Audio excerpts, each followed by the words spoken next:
आकल्पं जन्मना कोट्या जपव्रततपः क्रिया तत्सर्वं सफलं देवी गुरुसंतोषमात्रतः।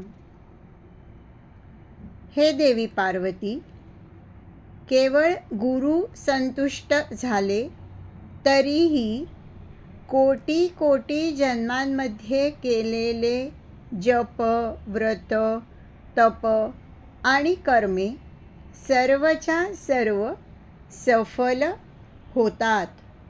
म्हणजेच कल्पांतापर्यंत सर्व केलेले जप, व्रत, तप इत्यादी क्रिया एकमात्र गुरुला संतोषित केले, प्रसन्न केल्याने सफल होऊ शकतात, दुसऱ्या कशानेही नाही.